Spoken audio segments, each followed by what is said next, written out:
Sa mo ang mga testimony diri, grabe.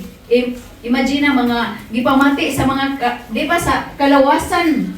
Ang ako ang pamilya natabangan tanan. Ang ako ang migraine, akong insomnia ma'am, akong colic ma'am, o ako ang kidney problem, ang pinakabukat sad kay napo mi katuig magtiayon nga walay anak.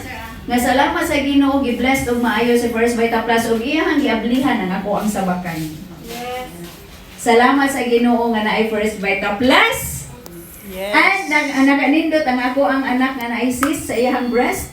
Giinom lang ang First Vita Plus ma'am, nahilis ra. Ang ako ang bana nga naay vertigo. Nilaklak lang First Vita Plus natabangan og totally healed me. Di ba? Amazing kaayo. So mao na ako ang picture pag matuod nga nabuntis jud ko kausa.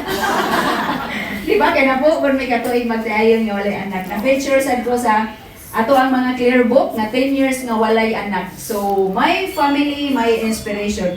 Buhato na to ang tanan, alang-alang tungod sa atong pamilya. Tinuod? Yes! Unay gingon, mas bali pa lang kita mo magsakripisyo. Kay basin pa, sumabot nga panahon sa ato ang anak, dili na noon niya sila kagwanta sa kalisod nga ato ang na-experience. Agri ba?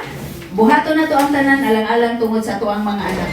So, salamat sa Ginoo nga naay promise nga giingon sa Biblia sa Luke 1:37, for with God nothing shall be impossible.